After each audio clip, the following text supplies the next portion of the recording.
In The Black Cat, the narrator, after having cut out the eye of his beloved black cat, says that he soon after wishes to do even worse to the cat. And in trying to account for this, he says the positive, the following. Sorry, he says, um, and then came, as if to my final and irrevocable overthrow, the spirit of perverseness. Of this spirit, philosophy takes no account. Yet I am not more sure than my soul lives than I am that perverseness is one of the primitive impulses of the human heart, one of the indivisible primary faculties or sentiments which give direction to the character of man. Who has not, 100 times, found himself committing a vile or silly action for no other reason than because he knows he should not? Have we not a perpetual inclination, in the teeth of our best judgments, to violate that which is law, merely because we understand it to be such? This spirit of perverseness, I say, came to my final overthrow. It was this unfathomable longing of the soul to vex itself, to offer violence to its own nature, to do wrong for the wrong's sake only, that urged me to continue and finally to consummate the injury I had inflicted upon the unoffending brute, the cat.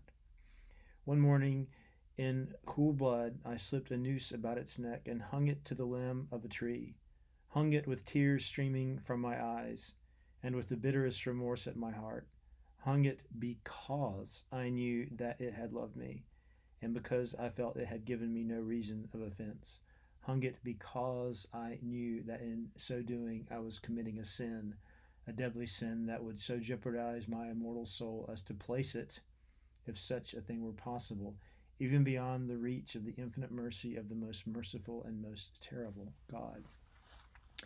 Now, this passage connects to a longer piece that Poe wrote called The Imp of the Perverse. The piece is a story. It's another unnamed narrator talking about his own impulses toward perversity, but it reads much like an essay. And in that essay and in this passage here, Poe is suggesting something quite radical, but also something probably most of us can understand. This impulse toward self-destruction, toward self-sabotage.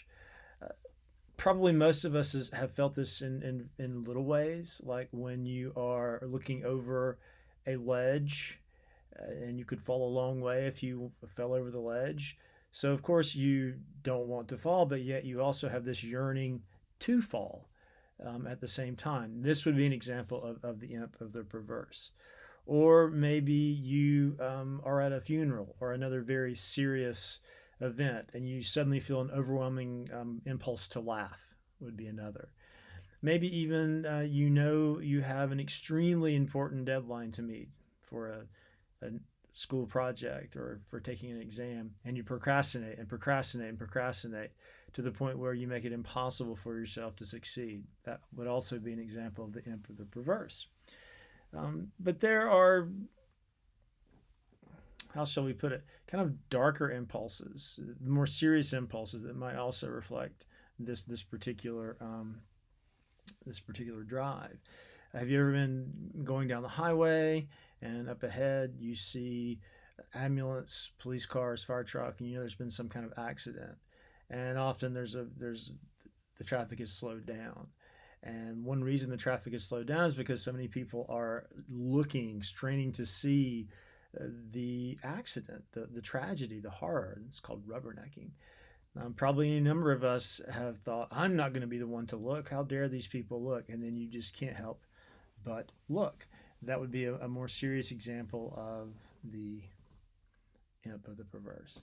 Now we know that Poe himself knew firsthand his own imp of the perverse. He ruined any number of good jobs or any number of possible jobs through his drinking. He early on in his career had a really cushy job at the Southern Literary Messenger in Richmond, but he started drinking, and after performing at an extremely high level at that job for about a year, he started coming to work drunk and lost the job. It appears that Poe, by the way, was not a prodigious drinker, He claimed, and friends too, that he just had an extremely low tolerance. So just a very small amount of alcohol would make him quite drunk fairly quickly. In another instance, Poe, through a political connection, had basically arranged to get a cushy political job, much as Hawthorne had working at the Custom House in Salem. But Poe apparently went to the job interview drunk. So there again, this idea of sabotaging himself. Now let's talk about this on an even, how shall we put it, more complicated level. And this level, I think, will take us back into Poe's fiction. We see in Poe's fiction any number of characters who act out on their imp of the perverse because of what we might call a thwarted idealism. It seems that certain of Poe's characters have an extremely high standard for beauty or affection or friendship. And when that standard is not met, become violently disposed toward the beloved or the friend who does not meet that particular standard. For example, we could think of the Fall of the House of Usher. Roderick clearly loves his sister Madeline. There's a suggestion that he loves her even beyond sibling love, a romantic love. She becomes ill, but not dead. And when he fears that at her death, someone else, a doctor, might rob her grave, he decides to bury her in this dungeon with a 14-foot thick door. So one could argue that as long as he feels this kind of perfect connection to Madeline, he'll behave in a sane way. But when he starts thinking about the possibility of other people getting close to her, then he does something quite perverse. He buries her alive. Let's think about Ligeia. We have the narrator of Ligeia. After Ligeia, his beloved, dies, what does he do? He marries a woman named Rowena. He loves her enough to marry her, but at the same time, because she is not his ideal Ligeia, he grows to hate her, and it's likely that he murders her. So there again, the lover sees the beloved, who could give him pleasure, as suggesting an ideal that the beloved can't reach, and therefore he acts violently toward this beloved, burying Madeline alive in the case of Fall of the House of Usher, actually poisoning, it seems, Rowena in Ligeia. So in both cases, there's this sense that the unfulfilled idealism leads to cruelty. It's an extreme. Either you are perfect or you are imperfect. Either I will love you passionately or I will kill you. Let's look at some other examples. We can think of the imp of the perverse in, obviously, the Black Cat. The narrator of the Black Cat says that, I fell in love with a wife and she loved animals just as much as I loved animals, so they buy all these animals. They have a menagerie of animals in their house. And there's a suggestion that he equates his marriage, his love of his wife, with his love of his pets. And the minute one of these pets bites him, again, a fairly small infraction, he immediately becomes incensed and, of course, cuts the cat's eye out. And eventually, throughout the story, there's an increasing equation of the cat witch with cat wife, until there's the point where he actually ends up killing the wife instead of the cat. But there's a sense that he might have wanted to kill the wife all along. He never names her in the course of the story.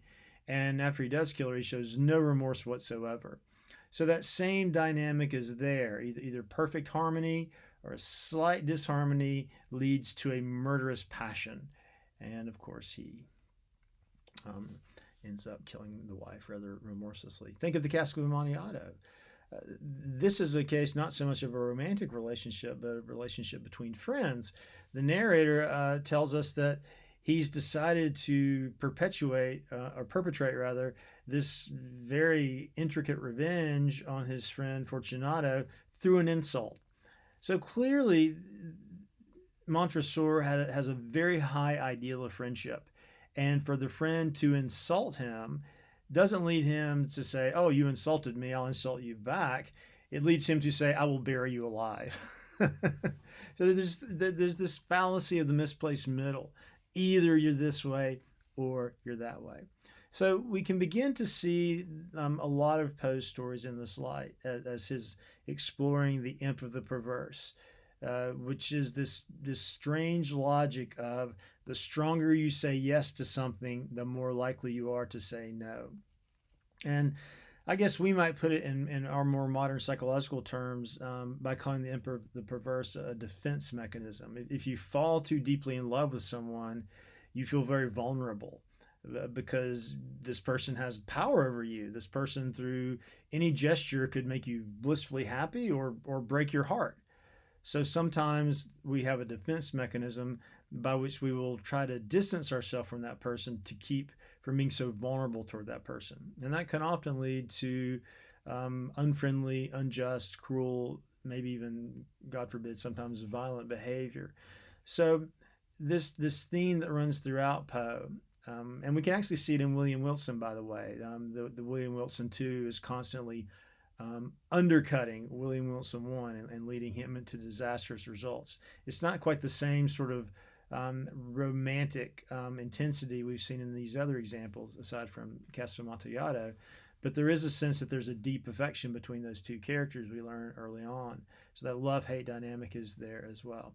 But as I was saying, this dynamic, we can see it in Poe. We can see it in more modern ideas about the defense mechanism. We could probably even bring forth Freud's idea that we talked about when he writes in Beyond the Pleasure Principle, that not only do we have a life drive, but also we have a death drive, a drive that gives us a perverse joy in destroying our own ideals, our own projects.